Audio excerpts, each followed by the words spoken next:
Bismillahirrahmanirrahim. Assalamualaikum warahmatullahi wabarakatuh.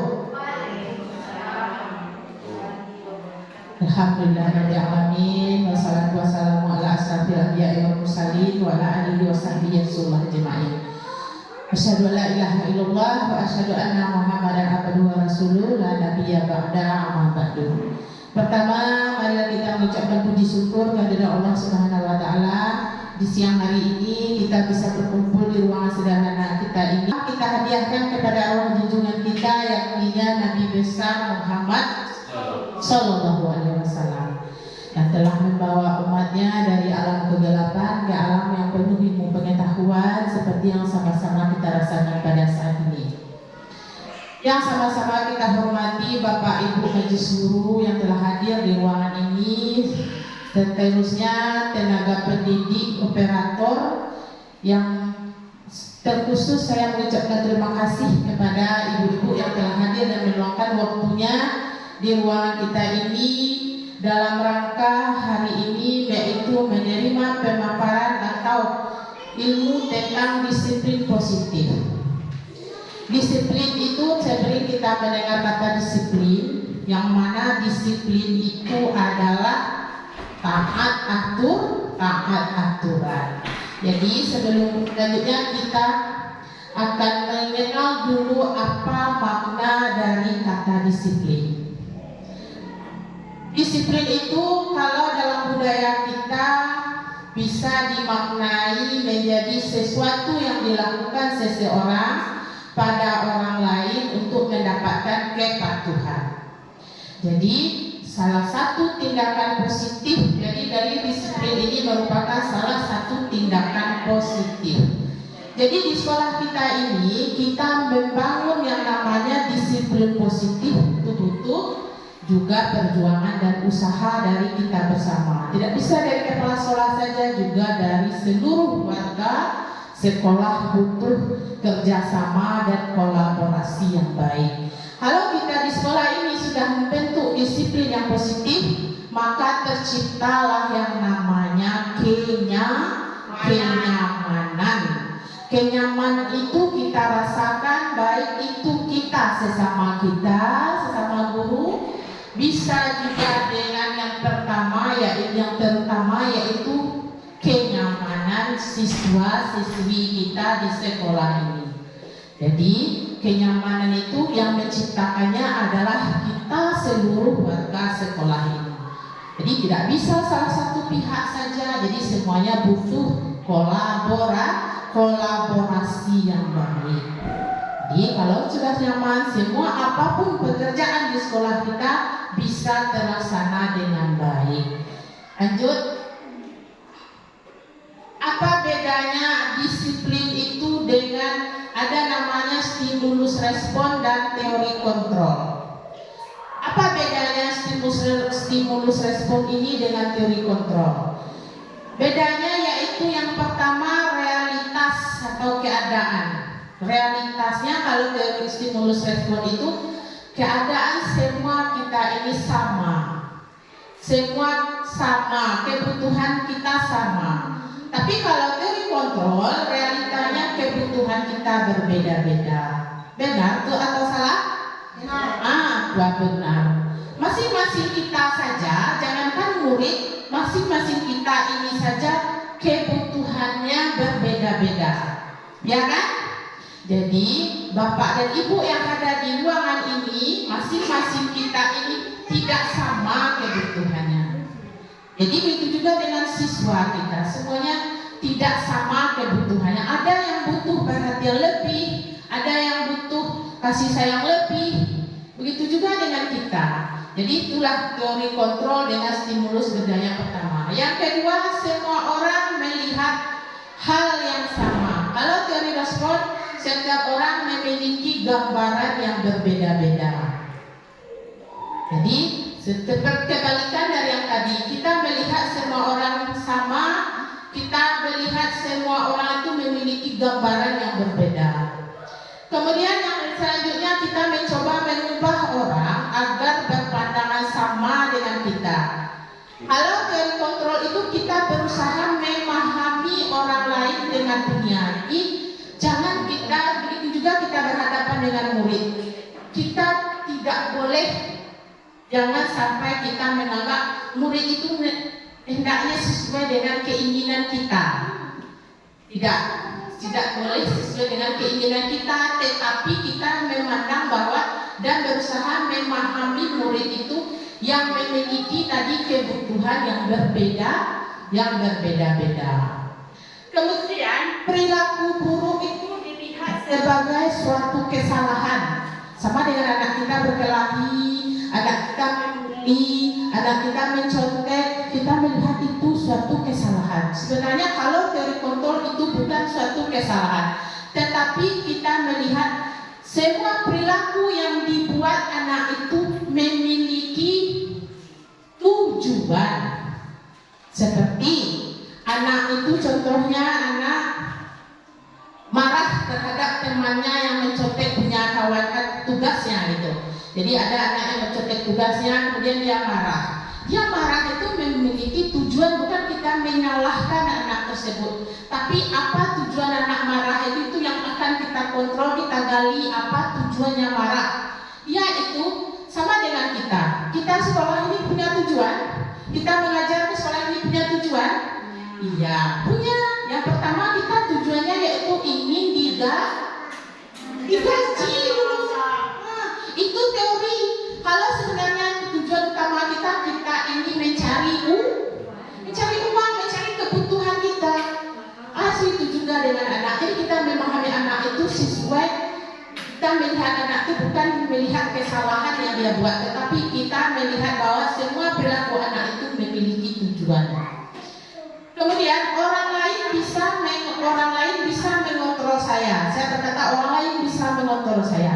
Tidak bisa. Hanya kita yang bisa mengontrol diri kita. Itu juga dengan anak murid. Anak murid dia datang terlambat, dia disiplin, dia mencontek, dia berkelahi, dia patuh, dia rajin mengerjakan tugas, itu bukan bisa dari kita mengontrolnya, tapi dia yang mengontrol dirinya sendiri. Maksudnya bagaimana?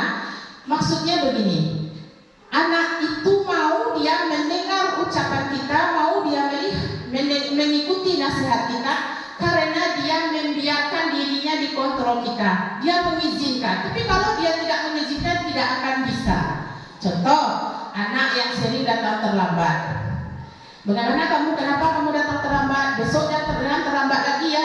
Kalau dia seandainya dalam dirinya memang tidak bisa, tidak ada kontrol dirinya untuk tidak datang terlambat, besok dia akan datang terlambat lagi. Tapi kalau dia ada dalam hatinya ingin dia besok tidak datang terlambat, maka itu yang namanya dia hanya bisa mengontrol dirinya. Kita ini bisa seolah-olah kita anak itu patuh kepada kita karena dia membiarkan dirinya kita kontrol. Itu maksudnya.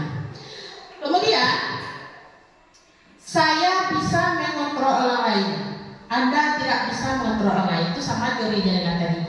Kita menganggap kita bisa mengontrol orang lain, sebenarnya tidak. Yang bisa mengontrol orang yang bisa mengontrol diri kita itu adalah kita. Kecek basawa, kalau tidak kecek den tidak. Kalau iyo kecek den iyo. Itu bahasa wawaan. Kalau tidak kecek den tidak, kalau iyo kecek den iyo, kan dari hati. Kalau kita mau mengerjakan sesuatu itu kan dari hati. Yang mengontrol diri kita itu adalah kita sendiri. Kemudian pemaksaan ada pada saat bujukan gagal. Pemaksaan ada pada saat bujukan gagal. Jadi kalau gagal dibujuk, terjadilah namanya pemaksaan. Tapi kalau teori kontrol itu tidak. Ada namanya kolaborasi dan konsensus yang menciptakan pilihan baru. Jadi kalau suatu anak gagal, kita buat pilihan baru. Misalnya sama dengan pembelajaran, anak lemah di matematika. Mungkin anak ini hebat atau jago dia menggambar, atau hebat dia di bidang olahraga. Jadi kita kasih pilihan, jangan kita mencap anak itu kalau anak ini bodoh. Anak itu ada kelebihannya. Mungkin itu yang tidak boleh kita menganggap anak itu gagal, bodoh, tidak. Tapi kita kasih anak itu pilihan yang lain. Itu maksudnya. Kemudian model berpikirnya itu menang atau kalah. Kalau di sini kalau teori kontrol, model berpikirnya itu menang-menang. Kalau stimulus respon menang kalah. Tapi sekarang kita banyak memakai yang stimulus respon ini. Tidak ada kata kalah dalam teori kontrol ini. Semuanya ada jalannya, ada pilihannya. Tidak ada anak yang gagal namanya. Adanya anak itu semuanya menang. Tidak ada yang kalah. Nah, itu bedanya. Selanjutnya kita masuk lagi nilai-nilai kebajikan atau nilai-nilai kebaikan yang ada. Yang pertama, nilai kebajikan itu sesuai dengan profil belajar Pancasila. Yang pertama apa? Beriman, bertakwa kepada Tuhan Yang Maha Esa. Kemudian berakhlak mulia. Kemudian mandiri. Kemudian bernalar kritis, berkebinekaan global, bergotong royong dan kreatif. Itu nilai-nilai kebajikan yang harus ada pada murid atau siswa. Kemudian karakter lagi, ada 9 pilar karakter. Yang pertama cinta Tuhan dan segenap ciptaannya. Kemudian kemandirian dan tanggung jawab. Yang ketiga kejujuran, amanah, diplomatis, hormat dan santun. Kemudian dermawan, suka menolong, gotong royong. Kemudian selanjutnya percaya diri, kreatif, bekerja keras, kepemimpinan dan keadilan. Baik hati dan rendah hati, dan selanjutnya toleransi, kedamaian dan kesatuan. Ini 9 nilai kebaikan.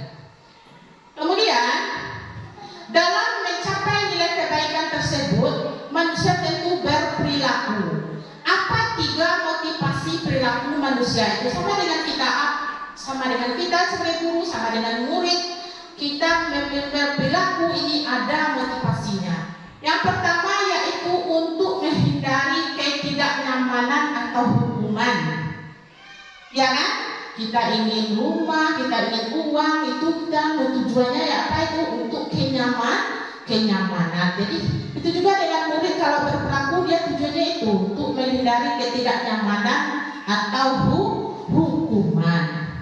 Kemudian yang kedua, dia ingin untuk mendapatkan imbalan atau penghargaan dari orang lain. Sudah pasti seperti yang telah dibahas tadi, nah, sama juga dengan kita. Kita berperilaku itu ingin mendapat imbalan atau penghargaan. Imbalan ini apa? Uang, upah. Nah, jadi itu imbalan. Penghargaan itu apa? Pujian. Apalagi penghargaan itu bisa berupa pujian, ya sanjungan, itu penghargaan. Kemudian selanjutnya yang ketiga, untuk menjadi orang yang mereka inginkan dan menghargai diri sendiri dengan nilai-nilai yang mereka percayai. Jadi di antara 3 motivasi perilaku manusia ini ada tingkatannya. Tingkatannya yang pertama yang terendah tadi untuk menghindari ketidaknyamanan atau hukuman. Yang kedua mendapatkan imbalan. Yang ketiga untuk menjadi orang lain yang mereka inginkan. Ini tahapnya atau tingkatannya yang tertinggi. Sekarang coba Bapak Ibu jawab dan renungkan pertanyaan ini.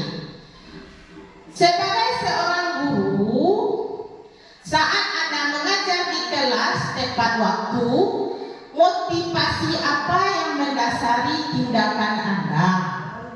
Apakah Anda datang tepat waktu karena tidak ingin ditegur oleh atasan dan kemudian mendapatkan surat peringatan atau menghindari ketidaknyamanan atau hukuman, atau Anda ingin mendapatkan pujian dari atasan dan mendapatkan penghargaan sebagai karyawan atau guru berprestasi, kemudian mendapatkan imbalan penghargaan dari orang lain, atau Anda ingin menjadi orang yang menghargai waktu, menghargai diri Anda sendiri sebagai teladan bagi murid-murid Anda, karena Anda percaya tindakan Anda sebagai guru akan dicontoh oleh murid-murid Anda. Menghargai nilai-nilai diri sendiri. Manakah motivasi yang paling kuat mendasari tindakan Anda? Atau bahkan kombinasi motivasi dari kedua atau ketiga-tiganya? Yang pertama dan terakhir. Bu, yang mana Bu? Yang pertama dan yang terakhir. Yang pertama yang terakhir. Yang pertama tadi untuk menghindari hukuman atau ketidaknyamanan. Kemudian bisa ketiganya, perpaduan dari ketiganya. Atau kita ke sekolah ini karena takut ditegur oleh atasan. Misalnya kalau atasan tidak ada, kita tidak bermain-main, berleha-leha, kita tidak disiplin. Atau karena kita ada kesadaran dari diri kita sendiri. Masing-masing kita tentu ada motivasi dari perilaku kita tadi. Jadi kalau Bu Mira tadi yang mengatakan untuk menghindari ketidaknyamanan atau hukuman, kemudian untuk yang ketiga apa tadi?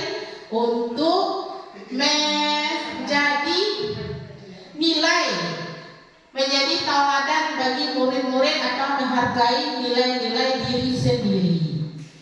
Nah, yang ketiga itu kalau yang ketiga itu motivasinya secara intrinsik adanya di dalam diri kita, tidak ada kita pengaruh luar. Apakah itu kepala sekolah tidak ada, apakah itu kawan kita tidak akan menegur, atau atasan kita tidak akan menegur, kita tidak ada pikiran itu. Yang penting pikiran kita mempunyai nilai, ada tanggung jawab dan diri kita. Jadi kita ke sekolah bukan karena kita disiplin, bukan karena kita segan dengan kepala sekolah atau segan dengan atasan kita. Bukan, jadi itu yang kalau bisa motivasinya itu dari dalam diri kita atau intrinsik. Tidak ada kita terpengaruh oleh pengaruh eksternal atau yang berasal dari luar. Selanjutnya, sekarang coba jawab dan renungkan lagi. Coba Bapak Ibu baca. Bila di sekolah Anda tidak ada peraturan yang mengharuskan guru datang tepat waktu dan tidak ada surat teguran bagi guru yang datang terlambat dan tidak ada atasan yang memuji Anda, apakah Anda akan tetap datang tepat waktu untuk mengajar murid-murid Anda? Ya. Ya. Tepat waktu? Ya. Jadi kita itu bagus. Kita itu bukan takut karena ditegur, karena tanggung jawab kita ini dan tanggung jawab yang akan kita pertanggungjawabkan itu bukan hanya kepada atasan kita, tapi juga kepada pencipta kita, dan juga tanggung jawab kita yang pertama yaitu kepada murid kita. Jadi kita merasa rugi kalau kita datang terlambat, berarti kita merasa kita berhutang kepada murid kita. Satu lagi, menurut Anda dari ketiga jenis motivasi tadi, motivasi manakah yang saat ini paling banyak mendasari perilaku murid-murid Anda di sekolah? Yang mana tadi tiga? Yang pertama tadi menghindari ketidaknyamanan atau hukuman. Yang kedua mendapat imbalan atau penghargaan. Yang ketiga motivasinya berasal dari dalam diri atau nilai-nilai dari diri. Kalau sekarang kita perhatikan murid kita, yang mana motivasinya yang banyak? 1, 2, Bu. Mungkin dia anak jarang atau ada anak kita yang atau murid kita yang memiliki motivasi yang nomor 3. Ada? Ada tidak? Ada anak kita itu sudah rajin, kita tidak sekolah dia datang tepat waktu, tugasnya dikerjakan dengan baik. Ada? Yang persen ada. Kita yang menyuruh? Tidak. Ya, itu tadi kembali kita ke teori kontrol tadi. Yang mengontrolnya itu adalah diri dia sendiri. Kita sebagai guru ini hanya memberikan nasihat dan contoh tauladan yang baik. Jadi kebanyakan kita nomor 1, nomor 2, ada sebagai kecil yang motivasi nomor 3. Kemudian strategi apa yang selama ini Anda terapkan untuk menanamkan disiplin positif pada murid Anda? Bagaimana hasilnya pada perilaku murid Anda? Apakah selama ini misalnya ada murid terlambat kita beri hukuman, atau selama ini apa murid terlambat kita tanya baik-baik bagaimana penyebab, apa akar dari permasalahannya, kenapa dia terlambat? Apa strategi yang kita pakai selama ini? Kalau diperhatikan perhatikan mungkin selama ini kita lebih banyak memakai strategi hukum, ya, hukuman. Hukuman itu kan sifatnya hanya sepihak, tanpa ada kesepakatan kita dengan murid. Kita hanya memberi hukuman sepihak, seperti kalau terlambat bersihkan WC, kalau terlambat cabut rumput, kalau terlambat apalagi siram bunga, itu hukuman. Nah, mungkin itu strategi. Hasilnya bagaimana? Berubah nggak perilaku murid yang kita hukum? Berubah. Ada sebagian yang berubah, ada yang tidak. Karena hukum ini sifatnya hanya sementara, dia tidak bisa permanen. Besok dia tidak ingat lagi. Kalau dia kemarin membersihkan WC, dia tidak ingat lagi. Besok dia terlambat lagi. Tapi coba nanti kita rubah lagi strategi kita. Sedang kita mendengarkan ilmunya di sini, nanti kita rubah lagi strategi kita. Lanjut kita dulu ya. Kita temukan ilmunya di sini, caranya. Ini lanjut kita ada namanya hukuman, ada konsekuensi dan restitusi. Ada 3 variabel atau kata-kata. Ada hukuman, ada konsekuensi, ada restitusi. Ketiganya ini memiliki perbedaan. Kita lanjut, ini perbedaan dari ketiganya tadi. Yang pertama, hukuman, konsekuensi, restitusi. Kalau hukuman ini dia cenderung memiliki identitas gagal. Anak yang bersalah langsung dihukum kalau dia itu salah, gagal, dan tidak berhasil. Jadi itu hukuman namanya. Kalau kita kembali ke identitasnya itu, kalau konsekuensi dan restitusi itu identitasnya identitas sukses. Nah, disiplin. Nah, ini perbedaannya. Yang pertama, hukuman itu sesuatu yang menyakitkan yang harus terjadi. Jadi hukuman itu suatu menyakitkan yang harus terjadi. Jadi anak-anak dengan 3 motivasi tadi, kalau anak-anak untuk berperilaku itu yang pertama motivasinya itu menghindari hukuman. Jadi hukuman ini sesuatu yang terjadi dan menyakitkan. Kemudian apa bedanya dengan konsekuensi? Konsekuensi itu sesuatu yang harus terjadi. Karena ini adalah namanya apa yang dia buat, ini konsekuensinya. Apa perilakunya, kesalahannya, ini konsekuensinya. Kalau restitusi apa? Restitusi itu merupakan pilihan lebih tajam atau lebih lembut dari konsekuensi dan hukuman tadi. Kemudian yang selanjutnya, kalau hukuman itu tidak nyaman untuk murid atau anak untuk jangka waktu yang panjang, membuat anak kita tidak nyaman, apalagi dalam waktu yang panjang. Kalau konsekuensi apa? Juga tidak nyaman untuk murid, untuk anak dalam jangka waktu yang pendek. Contoh konsekuensi itu, misalnya anak ini dia datang terlambat, atau contohnya dia mencoret-coret buku temannya. Apa konsekuensinya? Konsekuensinya misalnya dia harus mengganti atau menghapus, itu konsekuensi. Kalau hukuman apa? Nanti kamu mencoret buku teman kamu harus lari keliling lapangan, kamu harus membersihkan WC, semua WC, itu hukuman. Kemudian restitusinya apa? Menguatkan bedanya untuk murid atau anak-anak dalam jangka waktu yang panjang. Itu bedanya. Kemudian kalau hukuman itu korban mendapatkan keadilan. Kalau konsekuensi korban bisa diabaikan. Kalau restitusi korban mendapatkan ganti. Itu perbedaannya. Kemudian murid atau anak akan tersakiti. Kalau konsekuensi, murid atau anak tidak dibuat nyaman. Kalau restitusi itu murid atau anak mendapatkan penguatan.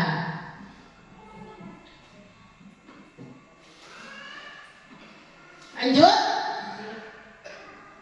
Kalau hukuman, perilakunya itu pasif dan cepat meningkat. Kalau konsekuensi, penguatan hanya bertahan dalam jangka waktu yang pendek. Kalau restitusi, masalah terpecahkan. Itu bedanya. Selanjutnya, sistem tidak akan berjalan bila murid tidak takut. Anak tidak takut dihukum taruh, dia tidak takut lah, anak itu akan berjalan sistem hukuman dah. Tapi kalau konsekuensi, memerlukan monitoring dan supervisi terus-menerus di buku. Kalau restitusi, murid belajar bertanggung jawab untuk perilakunya. Jadi dia berbuat, dia yang bertanggung jawab, dia juga yang memilih apa perilaku atau apa restitusinya. Kemudian berlaku hanya pada sebuah institusi, tidak berlanjut pada kehidupan nyata. Misalnya kalau hukumannya hanya di SD ini, setelah dia tamat dari SD ini nanti berlaku lagi tidak hukuman tersebut? Tidak. Kemudian kalau konsekuensi membantu penyerapan mengikuti peraturan dalam masyarakat. Kemudian kalau restitusi fokus pada pemecahan masalah dalam jangka waktu panjang. Lanjut, selanjutnya, kalau hukuman itu peraturannya adalah titik-titik kamu harus. Kalau konsekuensi kita tanya apa peraturannya, mampukah kamu melakukannya? Terima kasih. Kalau restitusi apa? Apa yang sudah kamu yakini, kemudian apa yang bisa kamu lakukan untuk memperbaiki masalah ini. Kita bertanya kepadanya keyakinan apa yang ada pada dia. Misalnya ada namanya keyakinan saling menghormati. Yakin nggak dia kalau nilai saling menghormati itu dia yakin itu satu kebaikan? Kalau dia yakin, dia yang menentukan sendiri nanti alternatif atau pilihan apa yang dia buat untuk menyelesaikan masalahnya yang dia buat juga. Kemudian murid atau anak akan membenci peraturan. Kalau konsekuensi, murid atau anak menghormati peraturan. Kalau restitusi, murid atau anak menghormati dirinya sendiri dan orang lain.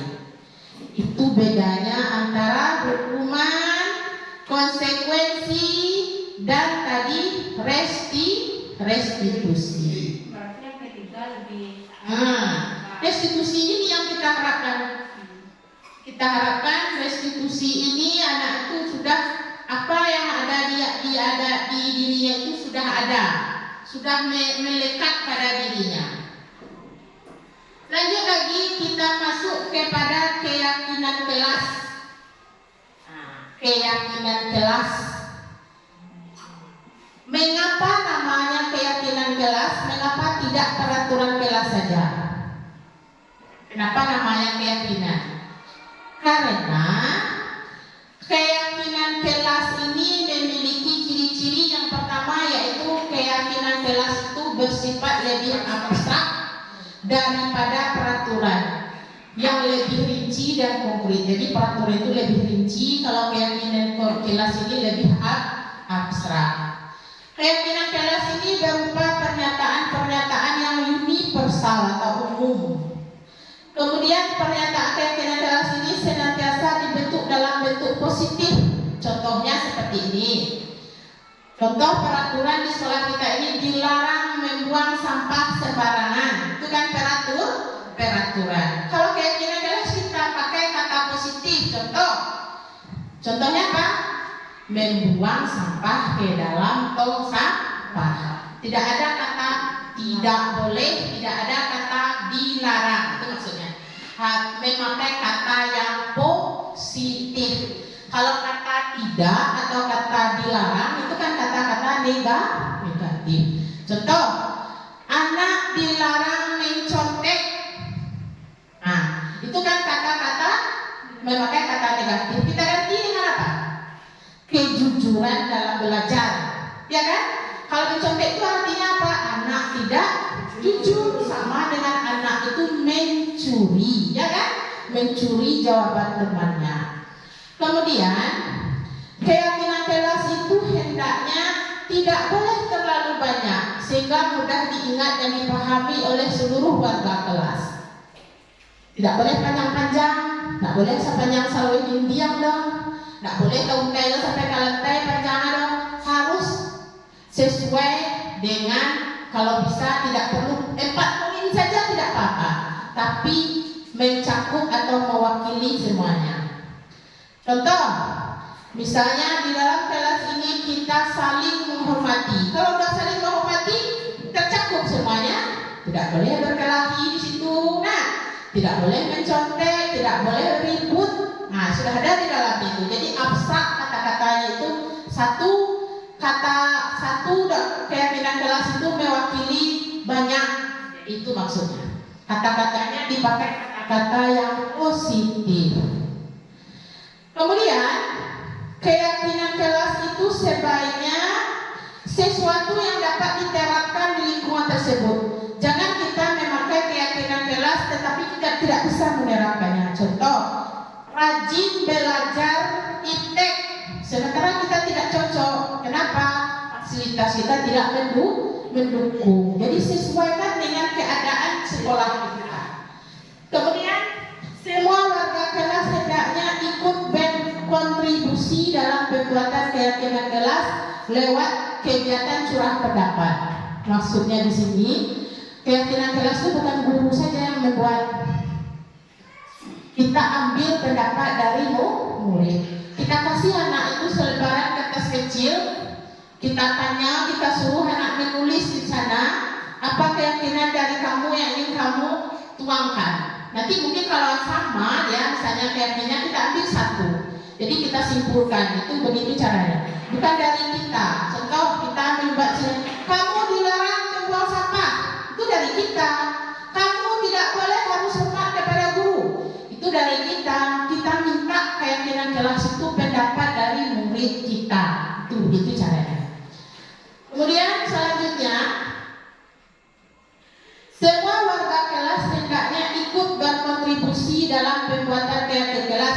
Nah, selanjutnya bersedia meninjau kembali keyakinan kelas dari waktu ke waktu. Kita revisi, kita refleksi, kita tinjau apakah keyakinan kelas ini perlu kita perbaharui. Misalnya ini sudah tercapai, tidak perlu lagi kita ganti, boleh. Sekali jangan video. Lanjut. Kita lanjut lagi. Selanjutnya yaitu 5 kebutuhan dasar manusia. 5 kebutuhan dasar manusia. Yang pertama, kebutuhan bertahan hidup. Dan itu banyak yang bisa kita lakukan untuk bertahan hidup.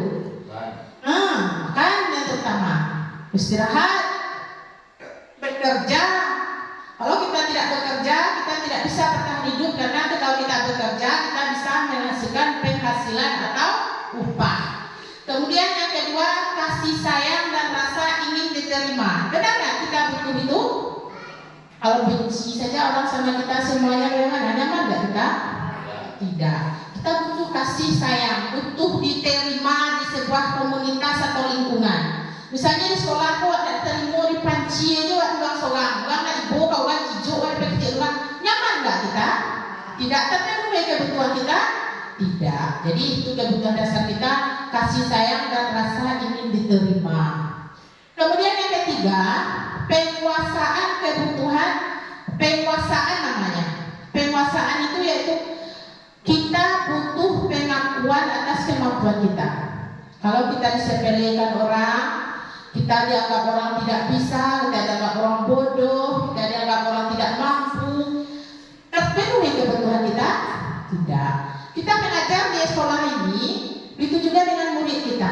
Kita anggap dia itu kebutuhannya yang kelima-limanya ini nanti kita paham hendaknya.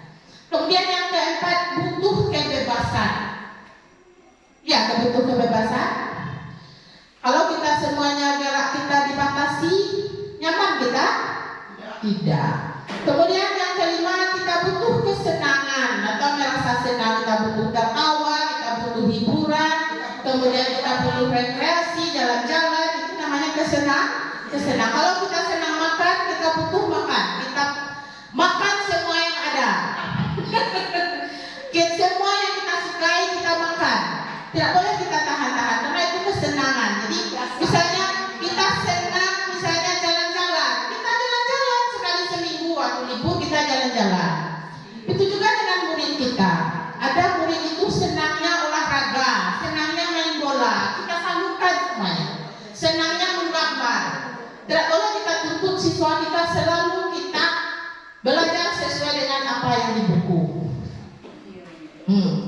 Itu yang namanya kita namakan pembelajaran berdiferensiasi. Kita mengajar sesuai dengan kebutuhan anak. Ada anak itu hobinya menggambar. Kita buat bisa pembelajaran sehari-hari ini kita menggambar bisa.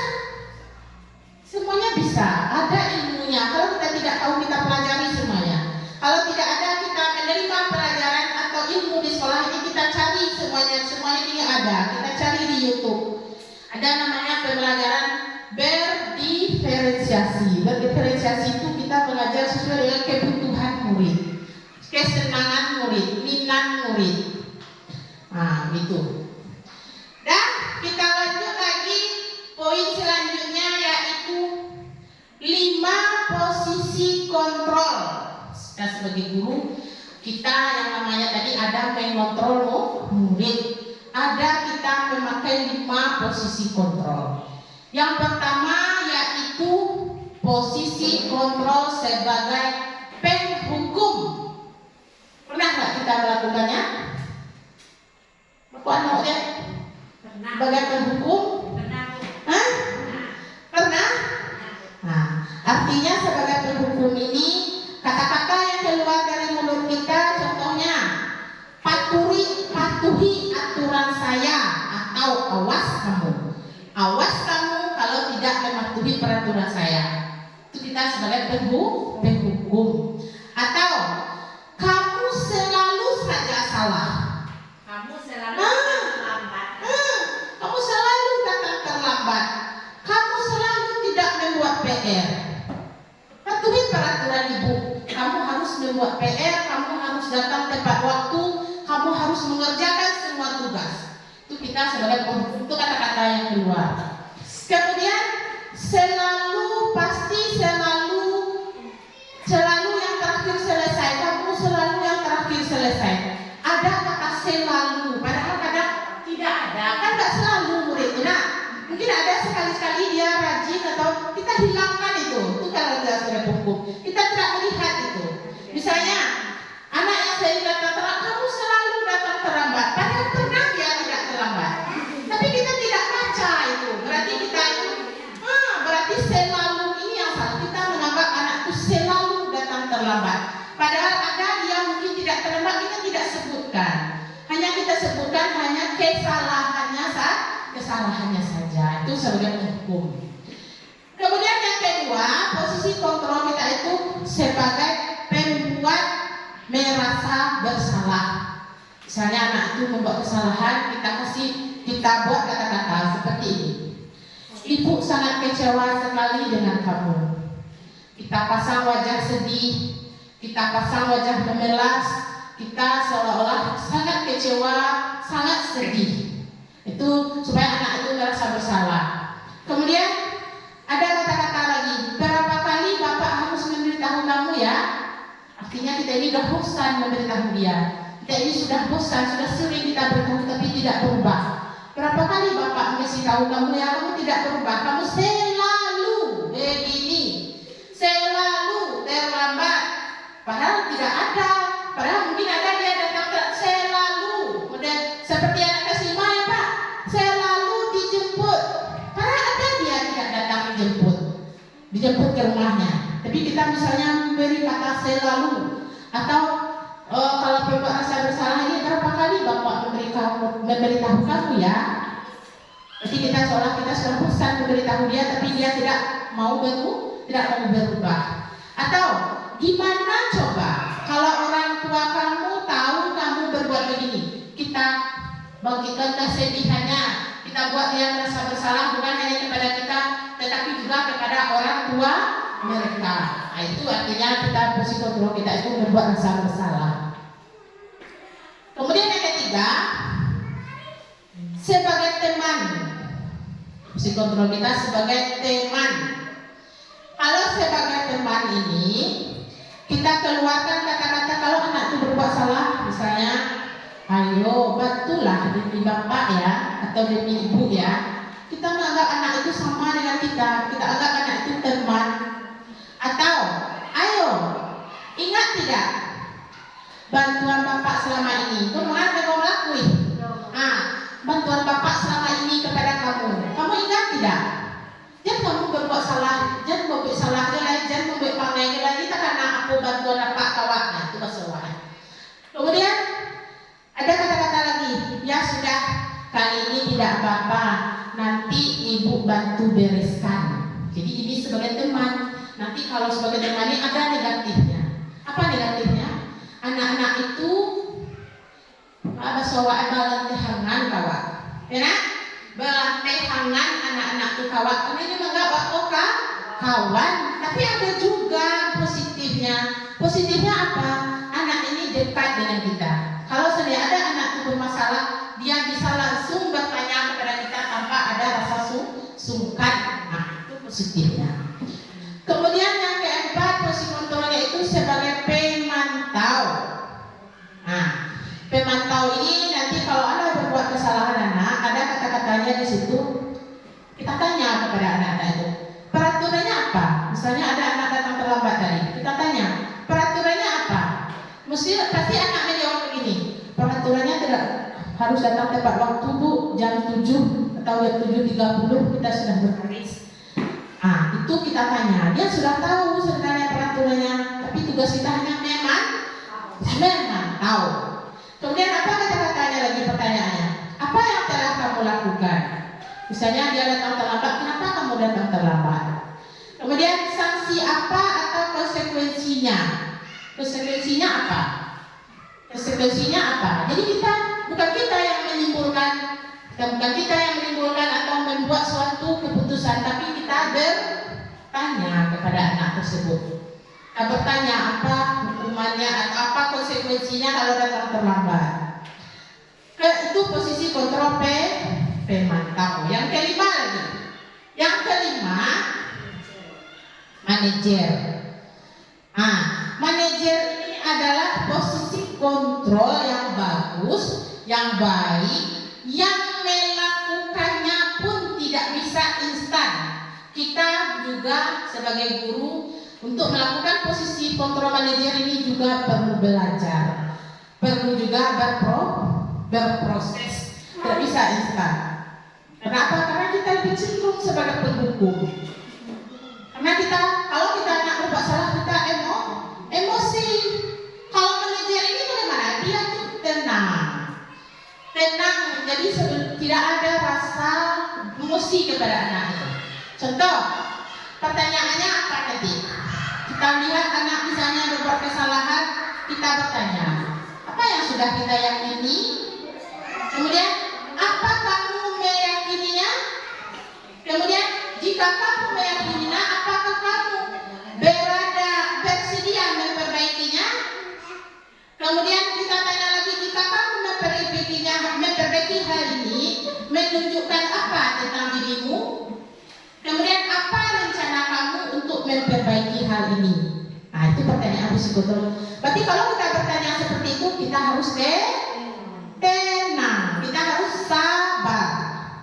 Nah, jadi kalau menurut Bapak Ibu selama ini, kelima posisi kontrol ini mana yang sering kita pakai? Nomor 1. Nomor lagi Bu Mira? Nomor 3. Nomor 3, nomor 2 juga ada. Nomor 1. Mungkin ada sebagian yang nomor 3 juga ada. Menganggap anak ini teman. Jadi anak kalau dianggap teman, dia segan, ada rasa kita bagaimana itu dekat, ada kedekatan. Ya kan Bu? Selanjutnya kita bahas yaitu masalah segitiga restitusi namanya. Jadi kalau segitiga restitusi ini, apa tidak keluar gambarnya? Ada 3 tahap di sana. Kalau kita menyelesaikan masalah, ada namanya segitiga restitusi. Ada kita memakai 3 tahap. Yang pertama, memvalidasi, menstabilkan identitas. Kemudian yang kedua, memvalidasi tindakan yang salah. Kemudian yang ketiga, menanyakan keyakinan. Ini contohnya. Contohnya ya Pak Ibu. Ini kalau seandainya anak kita dalam masalah nanti, kita pakai pertanyaan-pertanyaan seperti ini. Pak Ibu, mungkin dari penjabaran tadi, kalau dapat kita simpulkan, kalau kita sebagai guru menciptakan disiplin positif di sekolah kita ini, kita mulai dulu dari diri kita sendiri. Itu namanya restitusi tadi. Motivasinya berasal dari dalam diri kita. Karena kalau seandainya disiplin positif sudah dibentuk di sekolah kita ini, maka terciptalah kenyamanan baik itu kita maupun murid kita di sekolah ini. Jadi seluruh proses belajar mengajar di sekolah ini bisa berlangsung dengan baik. Nah, iya Pak Ibu, mungkin untuk hari ini kita cukupkan sampai di sini pemaparan materinya.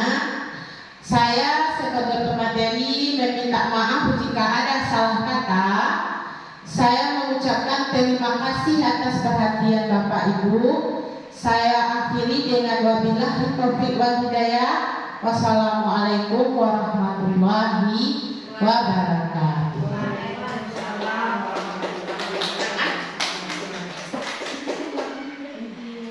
Thank you. See you next.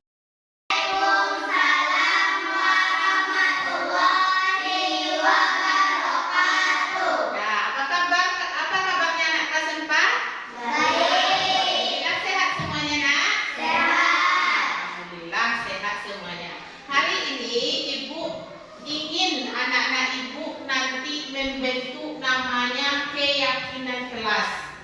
Nah, ada yang sudah tahu apa itu keyakinan? Keyakinan itu hampir sama dengan peraturan kelas, tapi bedanya kalau peraturan itu datangnya sepihak atau misalnya sama dengan tata tertib, sama dengan peraturan, atau keyakinan itu sama dengan kesepakatan. Jadi kita sepakat nanti bagaimana suasana supaya positif di ruangan kelas kita ini, kita bentuklah yang namanya keyakinan kelas. Nah, jadi keyakinan kelas itu kita sepakat nanti dari kamu, dari ibu, semuanya dari kedua belah pihak. Contoh, misalnya kalau peraturan, contohnya misalnya dilarang buang sampah. Bukan seperti itu. Kalau keyakinan kelas itu kita memakai kata-kata yang positif. Tidak ada kata negatif. Kita memakai kata-kata yang positif. Misalnya, kalau dilarang buang sampah sembarangan, apa kalimat positifnya itu? Boleh membuang sampah pada tempatnya atau menjaga kebersihan, itu maksudnya. Bisa semuanya, atau misalnya dilarang mencontek kepada sesama teman. Apa kalimat positifnya dikira? Apa? Dalam mengerjakan tugas harus jujur. Kalau mencontek itu jujur, tidak, itu sama kita mencuri. Itu kalau kita mencontek itu kan sama dengan mencuri. Jadi kita buat keyakinan kelas kita supaya kelas kita ini bisa kita belajar dengan nyaman. Ngerti ya Ibu? Mengerti semuanya cara membuat keyakinan tadi? Sekarang anak-anak ibu minta semuanya masing-masing nanti usulkan keyakinan kelas, tuliskan keyakinannya dalam selembar kertas yang dibagikan nanti. Tuliskan masing-masing apa yang ingin kamu sampaikan. Apa kira-kira keyakinan dari diri kamu yang ingin kamu sampaikan? Boleh dituliskan, nanti ibu bagikan kertasnya, nanti ibu kasih waktu 5 menit untuk berpikir.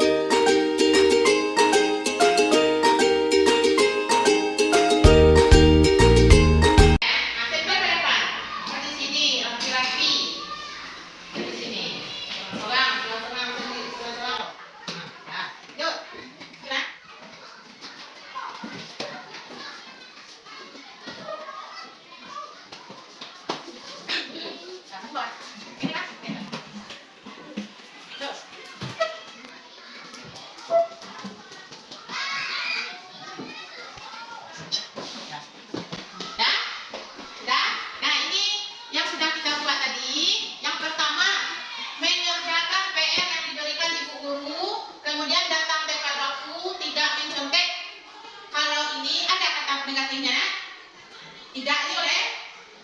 tidak menyontek itu tadi belajar dengan jujur. Nah, kalau dalam PMI kita tadi tidak ada kata tidak boleh, dilarang tidak boleh, ngerti? Nah, kemudian ini membuang sampah ke tong sampah, nah menjaga ketertiban rumah sekolah dan lainnya. Kemudian dilarang membuang sampah di dalam lingkungan sekitarmu, menjaga lingkungan sekitarmu, menjaga kebersihan lingkungan sekolah, datang tepat waktu membuang sampah kepada tempat sampah.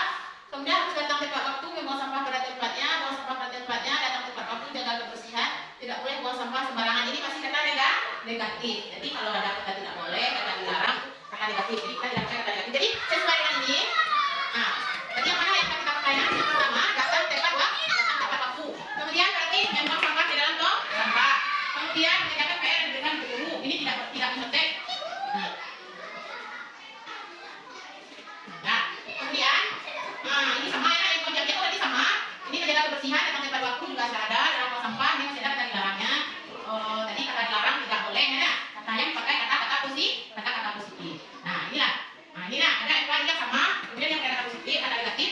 Nah, jadi ini yang kita jelaskan yang pertama menjaga kebersihan. Kemudian datang tepat waktu. Kemudian membuang sampah ke dalam tong sampah. Kemudian saling menghormati. Nah, itulah kata itu keyakinan jelas hebat. Ya, saudara nih. Sekarang semuanya harus sepakat dan menandatangani keyakinan kelas atau kesepakatan kelas yang telah kita buat ini. Silakan mulai dari Sipa dulu ke depan. Dia apa? Kode Mardian saja.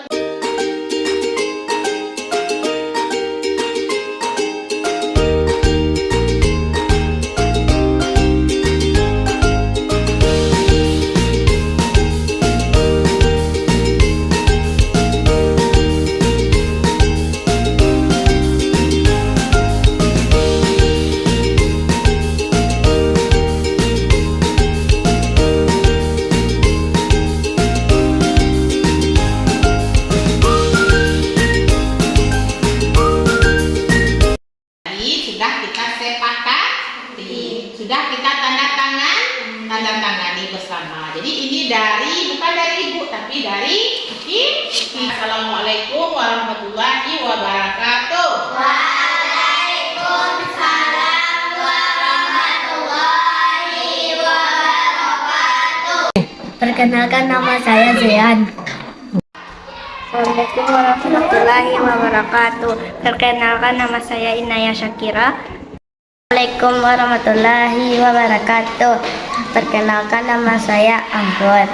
Assalamualaikum warahmatullahi wabarakatuh. Perkenalkan, nama saya Anissa. Assalamualaikum warahmatullahi wabarakatuh. Perkenalkan, nama saya Afifah. Perasaan saya senang, sangat senang. Senang. Sangat penting.